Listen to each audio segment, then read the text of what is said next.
3 दिन से हम महागायत्री विज्ञान के ऊपर चर्चा कर रहे हैं।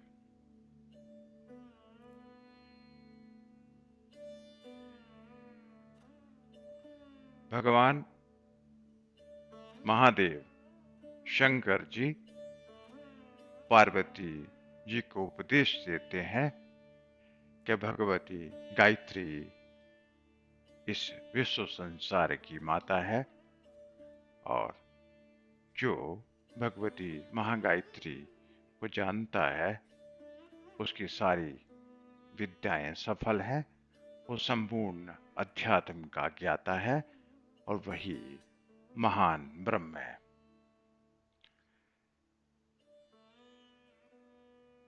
हमने गायत्री विज्ञान में जो पंचमुखी गायत्री है उनके जो 5 मुख है, 5 कोशों को ही प्रतीक है। हमने पिछले 3 दिन एक गायत्री मंजरी, गायत्री लहरी जो पूर्ण ग्रंथ है जो भगवान शंकर ने अध्यात्म का एक पूरा जो सिलेबस गुरु परंपरा को दिया उसके ऊपर चर्चा की। दूसरे दिन हम गायत्री विज्ञान के प्रथम कोश अन्नमय कोश के ऊपर बात की और दूसरे दिन हमने प्राणमय कोश के ऊपर बात की। आज का जो विषय है मनोमय कोश। मनोमय कोश हमारे शरीर के अंदर जो आप जानते हैं कि पृथ्वी और पानी ज्यादातर है, लेकिन शरीर को जो चैतन्य रखता है,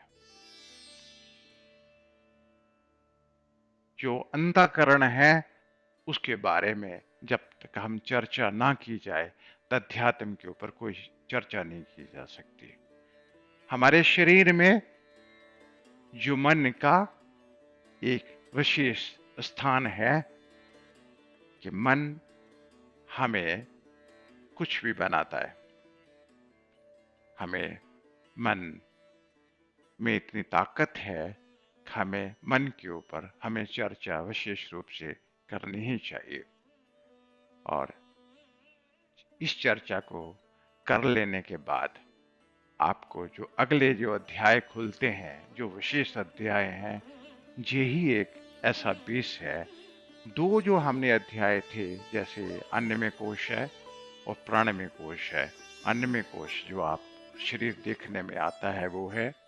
प्राणमय कोश है कि हमारा शरीर प्राणों से ही चैतन्य है और प्राणों के कारण ही हम जीवित हैं। इस शरीर के साथ 2 का विशेष संबंध था, लेकिन उसके बीच में जो छुपा हुआ जो अंतःकरण है उसके ऊपर आज हम विशेष चर्चा करेंगे।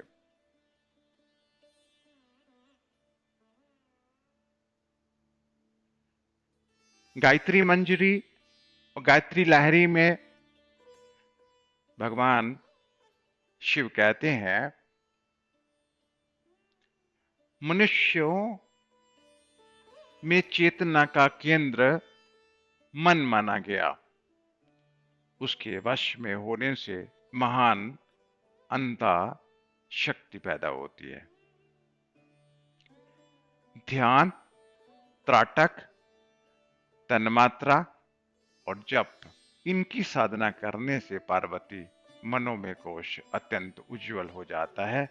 यह निश्चय ही है। मनोमय कोश ध्यान, त्राटक, तन्मात्रा और जप, इनकी साधना करने से पार्वती मनोमय कोश अत्यंत उज्जवल हो जाता है। निश्चय ही है। हम अंतःकरण के ऊपर हम बात कर रहे थे। मन जब संकल्प विकल्प की उलझन में उलझा रहता है तब उस अंतःकरण को मन कहते हैं। जिस समय संशय रहित सुनिश्चित वस्तु को जानने की योग्यता प्राप्त होती है, तब उस अंतःकरण को बुद्धि कहते हैं। अनुसंधान वृत्ति आने पर अंतःकरण को चित्त की संज्ञा दी जाती है। स्वरूप में अहंकार वृत्ति उत्पन्न होने से इसी अंतःकरण को अहंकार कहते हैं। मन, बुद्धि, चित्त और अहंकार। जो मन है इधर से उधर भागता रहता है, जिसको कहते हैं कि मन काबू में नहीं आता है। जब मन इधर से उधर भागता है तो हम उसको मन कहते हैं। और जब सुनिश्चित वस्तु को जानने की योग्यता प्राप्त होती है, उसी को हम बुद्धि कहते हैं। बुद्धि और मन में थोड़ा झीना सा पर्दा है कि जब तक हम मन को कंसंट्रेट नहीं करते हैं, तब तक मन बुद्धि में परिवर्तित नहीं होता है। और जब हम चित्त लगाकर अनुसंधान वृत्ति आती है, तब अंतःकरण को हम चित्त कहते हैं।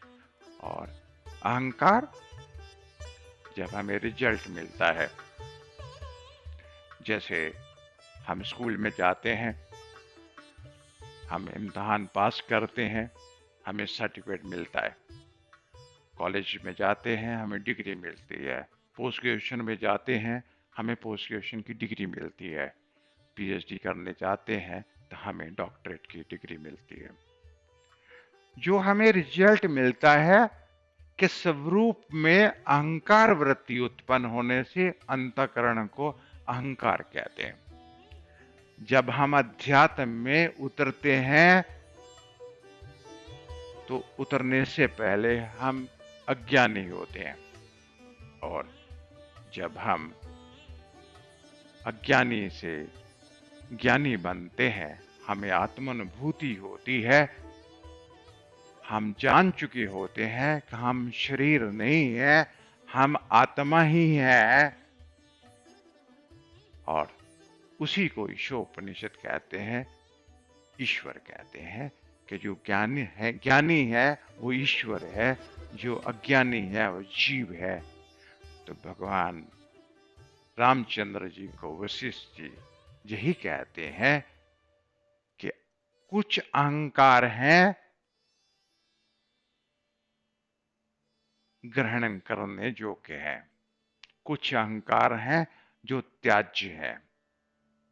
जो असत्य है उसको त्याग करना चाहिए। कि मैं शरीर हूं, इसका त्याग करना चाहिए।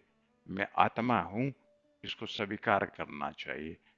अगर हम तप तपस्या करने के बाद जिस स्थिति को प्राप्त कर लेते हैं, उसको ग्रहण कर लेना, उसको आत्मसात कर लेना, ये एक सच्चा अहंकार है, ये अंतःकरण की वो स्थिति है। इसको प्राप्त कर लेने के बाद हमारे बहुत सारे दूसरे अध्याय खुलते हैं, जिसको अध्यात्म की ऊंचाइयों पे ले जाने के लिए अंतःकरण को उस स्थिति तक पहुंचाना बहुत जरूरी है। साधना में हम बहुत सारी बातों को स्वीकार नहीं कर पाते हैं कि हम ऐसा बन सकते हैं, ऐसा अपने बारे में सोच सकते हैं। कि अंतःकरण को पूरी तरह से जानना, मन, बुद्धि और चित्त और अहंकार, ये चार डिवीजन, ये भगवती महादेवी का हिमालय को उपदेश देते हुए ये श्रेष्ठ मन में कोश को बताने का जो उन्होंने अध्याय खोला, ये एक विषय अध्याय भगवती ने हिमालय को उपदेश देते हुए, ब्रह्म विद्या का उपदेश देते हुए, ये अंतःकरण के बारे में जो उन्होंने संदेश दिया, ये मेरे जीवन के स्वर्ण अक्षरों में लिखा जाने वाला उपदेश था।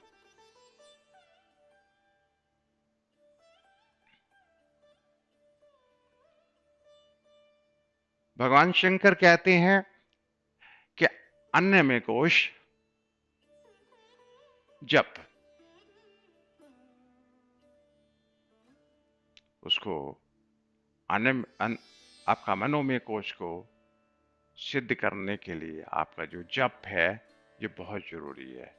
जैसे आप मंत्र का जप करते हैं, मंत्र का जप करने के लिए किसी भी मन कहीं भी भाग रहा होता है, उस मन को कंसंट्रेट करने का जो विज्ञान है, किसी मंत्र का जप भी विज्ञान है। हम जैसे माला होती है, 108 मन की माला होती है, तो जब हम मंत्र जप करते हैं, जैसे हमने गायत्री मंत्र का जप करते हैं, ओम भूर्भुवः स्वः तत्सवितुर्वरेण्यं भर्गो देवस्य धीमहि धियो यो न प्रचोदयात्। हमने एक मंत्र बोलने के बाद उसको एक मणिके को ऐसे करते हैं, फिर दूसरा मंत्र बोलते हैं तो फिर मणिके को ऐसा करते हैं। उसके पीछे जो माला के मनकों को एक मंत्र बोलने के बाद जैसे दूसरे मनके पे आते हैं, तो हम अपने मन को, जो हमारा मन इधर से उधर भाग रहा होता है, हम उसी वक्त ही हम मन को मनके के ऊपर ले आते हैं। मन के घोड़े को काबू करने का एक विज्ञान जो भगवान शंकर ने बताया कि जप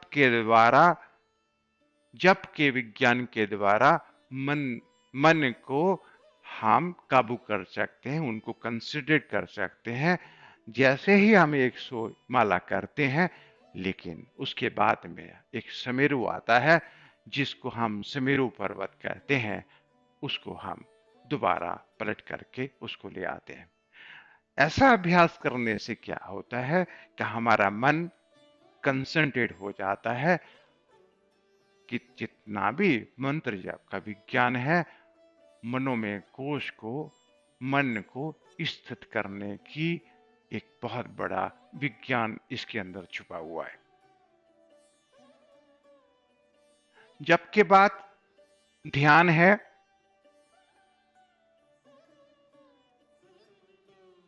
ध्यान वो स्थिति है कि आपको अंतर्मुखी हो जाना।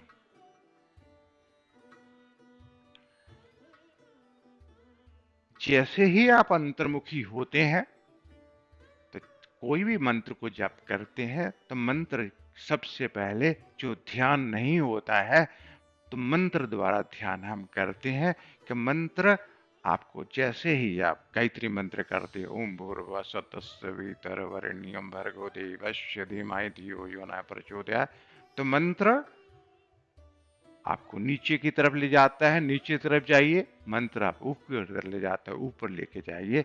जैसे ही आप जहां से लेके जहां पर पहुंचते हैं, तो जहां पर ही अंदर की तरफ आपको अपने आप ही मंत्र अंतर्मुखी हो आपको ले जाएगा।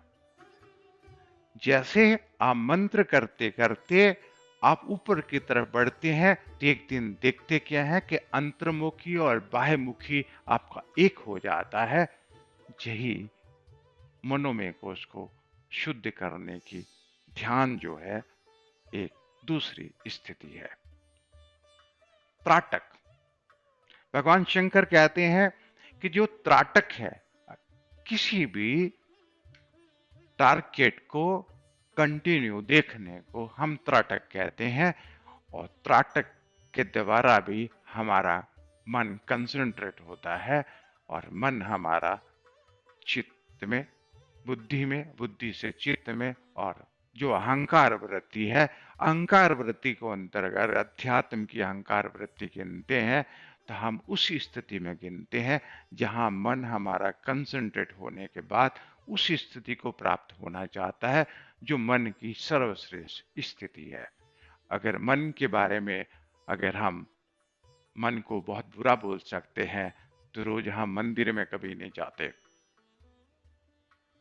हम चर्च में कभी नहीं जाते, हम गिरजाघर में कभी नहीं जाते, हम मस्जिदों में नहीं जाते, और क्योंकि मन के अंदर जाना ही एक सर्वश्रेष्ठ है। क्योंकि जब तक मन के अंदर हम जाते नहीं है, भगवती गायत्री के दर्शन नहीं कर सकते हैं। क्योंकि मन की कर्णिका में, क्योंकि मन के कर्णिका के अंदर ही भगवती के, मन के कोने में ही भगवती के दर्शन संभव है। त्राटक के बाद तन्मात्राएं। तन्मात्राओं के ऊपर हमने विशेष चर्चा हमने की थी कि सरस्वती साधना का जो 3 दिवसीय हमने मनाया कि हमारे जो शरीर है 5 कोशों से बना है। आकाश, आकाश का जो गुण होता है शब्द होता है, और शब्द हम कानों से सुनते हैं। तो जो कान हमारा है वो तन्मात्राएं, और दूसरा जो हमारे जो है वो है वायु है। वायु का जो है गुण जो होता है स्पर्श है, और उस स्पर्श हमने त्वचा से, स्किन से, त्वचा से हमें स्पर्श का पता चलता है। तो जो हमारी त्वचा है वो हमारी तन्मात्रा है। अग्नि तत्व है, और अग्नि जो है उसका जो गुण है रूप है, और रूप हम अपनी आंखों से देखते हैं। जो आंखें हमारी है वो तन्मात्रा है। जल है, जल का तरलता से है, तरलता हम जीव्या से देखते हैं। हमारी जीव्या जो है तन्मात्रा है।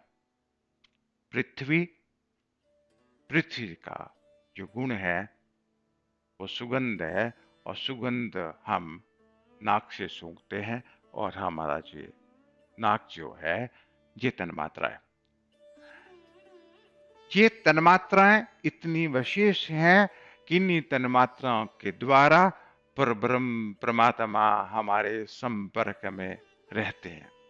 विशिष्ट जी कहते हैं कि इन तन्मात्राओं के द्वारा ही परब्रह्म परमात्मा का प्रत्येक जीव के साथ संबंध है। इनकी शुद्धि के लिए हमने बहुत पिछले दिनों में बहुत प्रवचन दिया कि तन्मात्राओं की शुद्धि के लिए जो हमारा जो भी हमने कार्यक्रम करते हैं, आपको तत्व शुद्धि के ऊपर हमने काफी कुछ पिछले दिनों में डिस्कस किया है। इसके ऊपर बहुत ज्यादा चर्चा करने की हमें आवश्यकता नहीं है।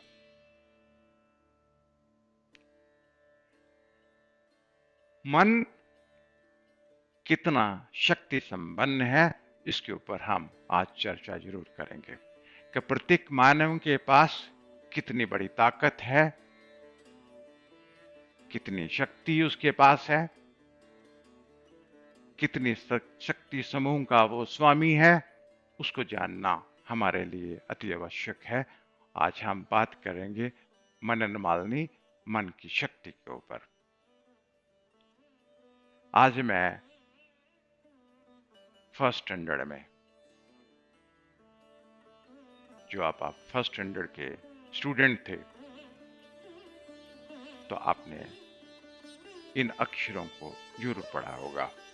यही अक्षरों को आप जोड़ जोड़ कर अब लिखते हैं, जोड़ जोड़ कर आप बोलते हैं, लेकिन इसके इतिहास के बारे में, इसकी वास्तविकता के बारे में, इसके मूल तत्व के बारे में आप उतना नहीं जानते।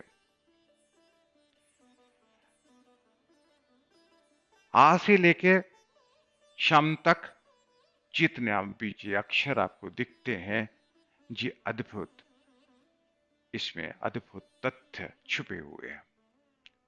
ये सिर्फ अक्षर नहीं है, ये विद्या के बीज शक्तियां हैं।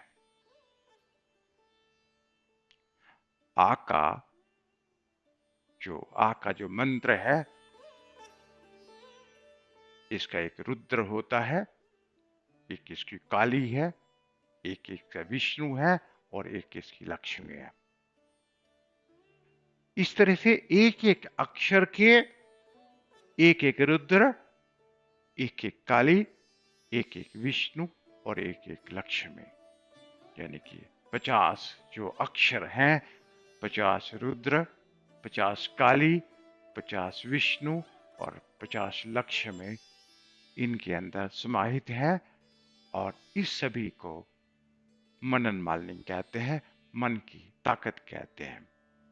हमारे शरीर का संचालन किस तरह से होता है, ये अद्भुत तथ्य किसी से को नहीं पता है। हमारे शरीर के संचालन का क्या विज्ञान है, उसको जानना इतना आसान नहीं है कि अगर हम किसी डॉक्टर से बात करते हैं तो वो इसके बारे में बता नहीं पाता, किसी हम मास्टर से बात करते हैं इसके बारे में बता नहीं सकता। लेकिन मैं आपको बताऊं, ये इतना बड़ा विज्ञान है कि हमने फर्स्ट स्टैंडर्ड से सेकंड स्टैंडर्ड, सेकंड से थर्ड, उसके बाद 10th, उसके बाद ग्रेजुएशन, उसके बाद ग्रेजुएशन, उसके बाद पीएचडी कर ली और हम किसी यूनिवर्सिटी के वाइस चांसलर बन गए। लेकिन हम फर्स्ट स्टैंडर्ड फेल होने के बाद किसी यूनिवर्सिटी के वाइस चांसलर बने हैं, ये वास्तविक सत्य है। अगर हम जब गायत्री मंत्र का जप करते हैं, अगर हम ओम अम आम इम इम ओम ओम ह्रीम लीम लीम एम एम ओम ओम अंगा कम खम गम चम गम गम चम चम जम जम जम, इस तरह से आप मनन मालिनी का जप करते हैं तो आपको लगेगा कि इसमें कितनी बड़ी ताकत है, कितनी बड़ी शक्ति है। आप कंप्यूटर में बैठ के लिखते हैं, लिखने के बाद स्क्रीन में बहुत सारे वर्ड आते हैं। जैसे ही आप इसको बोलते हैं, जिस दिन इसके सारे तत्व, सारी शक्तियां जागृत हो जाती हैं, तो आपको लगता है कि आपके मस्तिष्क के अंदर बहुत सारे ऐसे बिंदु हैं जो जागृत नहीं है। पूरा का पूरा आपका मस्तिष्क है जो जागृत हो जाता है। इसके बारे में हम थोड़ा आगे हम चर्चा करेंगे। हमारे शरीर में योगी चक्र के नाम से आपने योगा में काफी सुना होगा। मूलाधार, स्वादिष्ठान, मणिपुर, अनाहत चक्र, विशुद्धानंद चक्र, आज्ञा चक्र और सहस्त्रार। हम ऊपर से आते हैं तो सहस्त्रार मस्तिष्क के हिस्से में, आज्ञा चक्र भ्रुकुटी के बीच में, विशुद्धानंद आपके गले में, अनाहत चक्र आपके हृदय में और मणिपुर चक्र आपके नाभि स्थान में, और नीचे लिंग और योनि में स्वादिष्ठान चक्र, और जहां पर गुदा के थोड़ा ऊपर मूलाधार चक्र। ये चक्र के नाम से हमने पिछले नवरात्रे में काफी हम चर्चा इसके ऊपर की।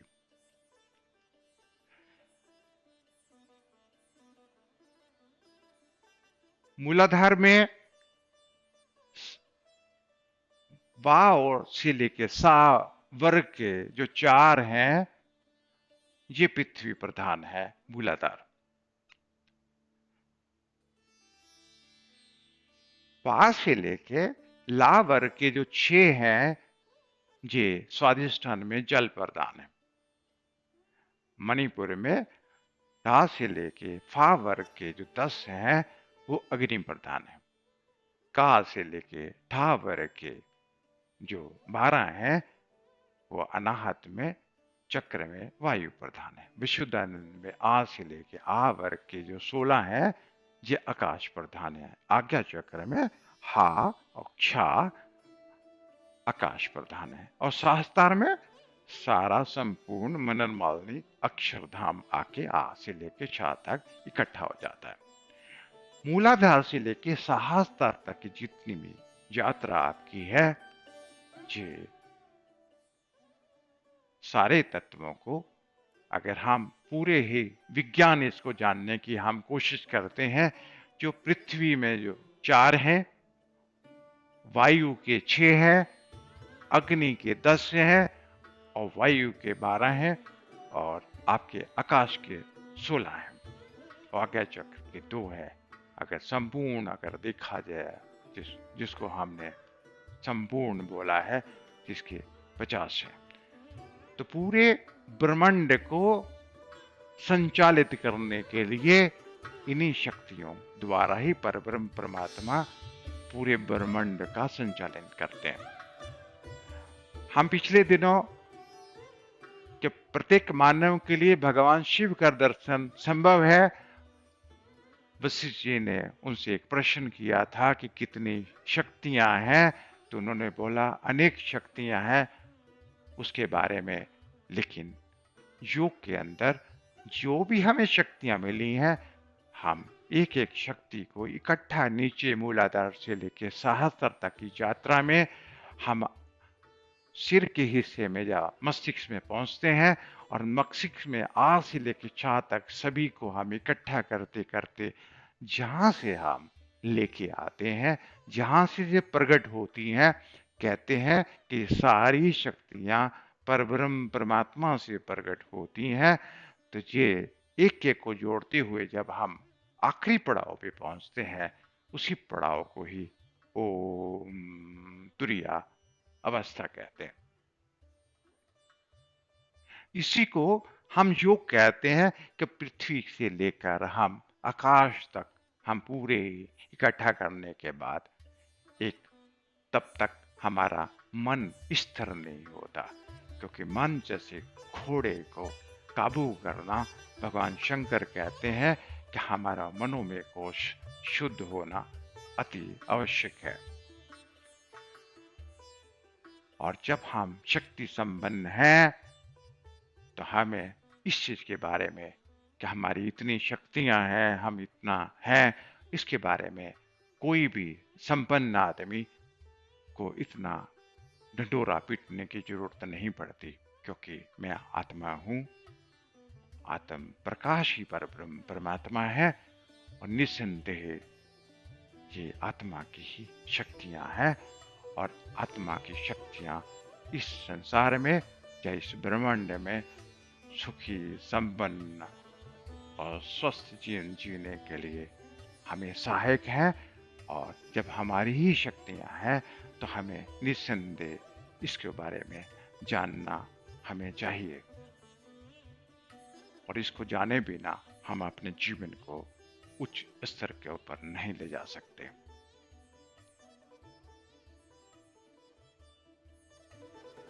जब साधना में जो मेरा अपना जातीय अनुभव है कि गायत्री मंत्र सर्वश्रेष्ठ मंत्र है, लेकिन एक सर्वसाधारण को जो भी साधना में उतरता है, उसको 100% श्योरिटी होनी चाहिए कि जो भी करने जा रहा है उसके बीच में कुछ भी कोई संदेह नहीं होना चाहिए। निस्संदेह उसको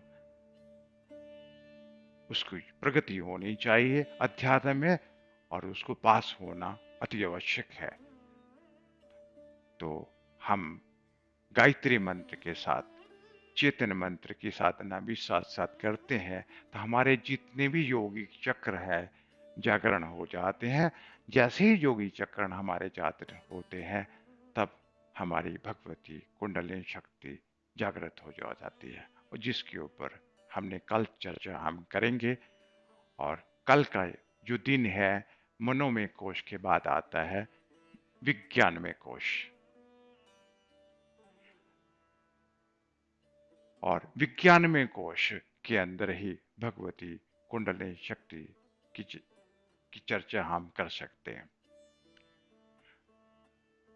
और कल का जो विशेष दिन है, ये विशेष दिन जो है कि बिना शक्ति के साधना के बिना हम शिव नहीं बन सकते। बिना शक्ति के उपासना किए हम उस स्थिति तक नहीं पहुंच सकते।